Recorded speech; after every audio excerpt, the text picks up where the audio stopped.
So again, let's consider this question. Why do we act prosocially? And one of the things that's interesting about this question is from a purely evolutionary perspective, helping, especially highly altruistic helping, is kind of difficult to explain. Altruism is confusing from an evo-psych perspective. Now, why is this? Think about the basic principles of evo-psych. Evolutionary psychology is very concerned with how people pass down particular genes or particular adaptations. And so the idea is that anything that is encoded in your genes, like some kind of strength or mental capacity or social tendency that makes you more likely to survive, more likely to have children, and more likely to help those children survive and thrive, should get passed down. If you successfully have offspring, those offspring will have that same adaptation that helped you survive in the first place, and future generations should have a greater proportion of that adaptation. Now consider altruism as an evolutionary adaptation. Remember that altruism means there's not anything in it for you. You are giving time, you are giving energy, you are maybe putting yourself at risk to help somebody else. And so let's consider a specific scenario where we have our person who is second from right here versus our person in that second from bottom row that is farthest to the right. This little guy versus this little guy. And let's imagine that little guy number one has done something really altruistic for guy number two. Let's say guy number one actually jumps into a river to try to save guy number two from drowning. And let's say this results in guy number one, unfortunately, losing his life, but saving guy number two's life in the process. And then what you might end up with is guy number two has the opportunity to live a full, healthy life, have many children, and those children have many children. Whereas the person with those especially altruistic genes did not have the chance to have offspring. And so you'd expect that altruism to actually be reduced from generation to generation.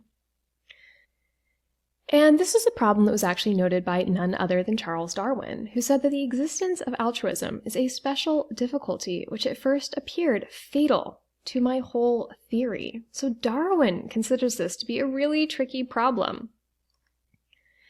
This also violates some assumptions in other fields, not just evolutionary biology, but also economics, right? So if you've taken some econ classes, you may have heard of the term Homo economicus, which is the assumption that people are rational and act more or less purely in self-interest.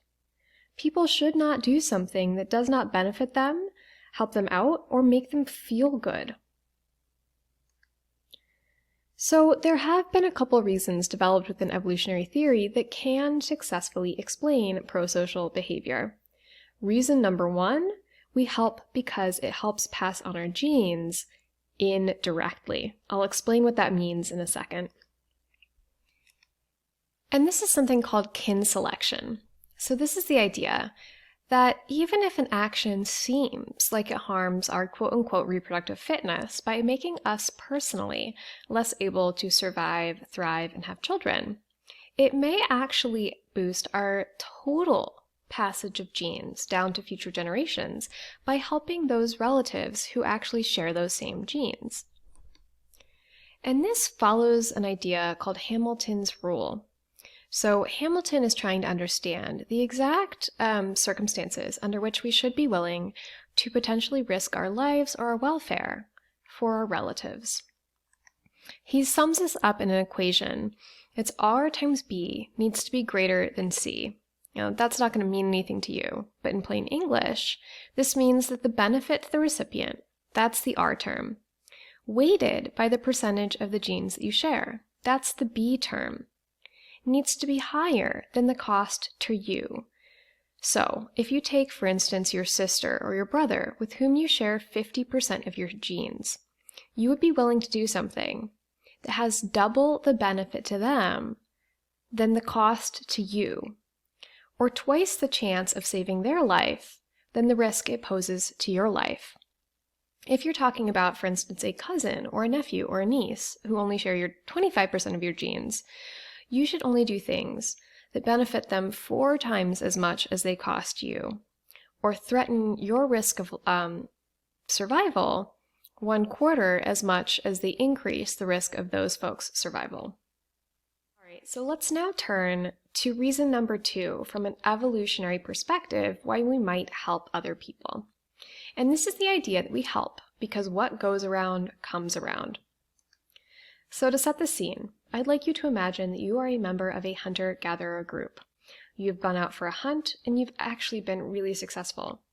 You are now bringing home several pounds of meat, more than what you could eat for dinner that night, more than what your family could eat for dinner that night. So what do? Your community doesn't have a market economy. You can't just sell this meat to somebody else. And you can't really store it. It's going to go bad pretty soon. So wouldn't it be really nice if you could somehow conceptually store the value of this meat? And this is the idea that's outlined by Steven Pinker in this quote from his book, How the Mind Works. He says, "Say in some weeks that I am lucky and I have more food than I can eat. And some weeks times are rough and I'm on the brink of starvation. How can I store extra food in the fat weeks and draw on it in the lean weeks? Well, there is a solution. I can store it in the bodies and the minds of other people in the form of a memory of my generosity that they feel obliged to repay when fortunes reverse."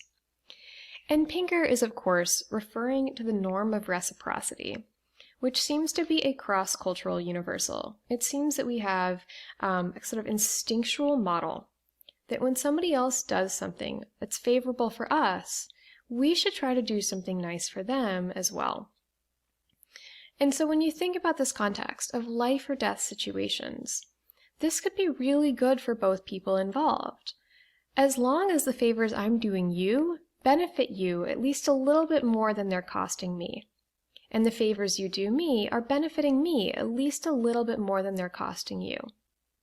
And so we both get this extra aggregate benefit the more and more that we trade these favors and cooperate with one another. And so this could be a huge benefit for the long run. And we're going to see a really specific example of this in the animal kingdom. Have you ever shared your dinner with a friend who is hungry? Then you're more like a vampire bat than you might have thought. Vampire bats practice hematophagy, which means they feed exclusively on blood. But unlike their mythical counterparts, vampire bats don't actually suck blood. Instead, they use their razor-sharp teeth to bite mammals, typically horses and cows, although sometimes humans, and then lap up the blood that escapes from the wound. Fortunately for their victims, vampire bats don't take enough blood to kill. But finding enough blood to eat isn't always easy.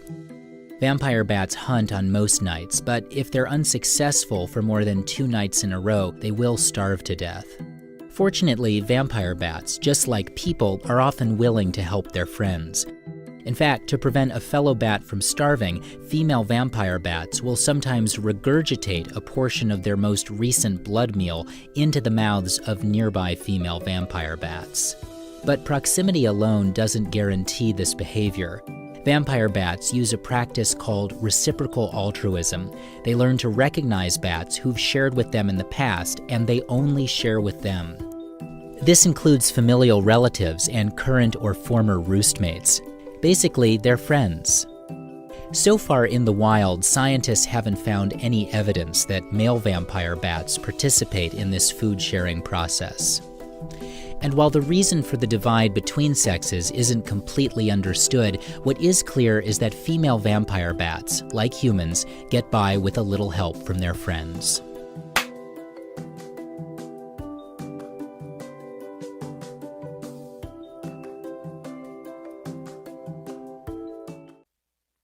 So to sum up, we've talked about a couple of evolutionary explanations that could make sense of prosocial behavior. And specifically, we started with kin selection theory, which is the idea that you could pass on altruistic genes not just by surviving and having offspring yourself, but by helping your close relatives survive and have children. And the closer a relative is, the more likely they are to also have that same altruistic gene, which means that if you promote their survival more than the risk you're taking for yourself, that in aggregate should lead those altruistic genes to proliferate, to be advantageous. The second idea we talked about is reciprocal altruism theory, and this is the idea that favors are often helpful. In the same way that if there's some days that are really difficult for me and some days that are really difficult for you, if we band together and trade favors, the outcome could be beneficial for both of us. We could each support each other through the rough times. And human psychology is set up to support reciprocity. It's set up so that when I do you a favor, you feel like you should do me a favor in the future as well. And so you can get these mutually beneficial cycles that lead both people to be more likely to survive, thrive, and raise healthy children. So that's it for video number 2, and tune back in for video number 3.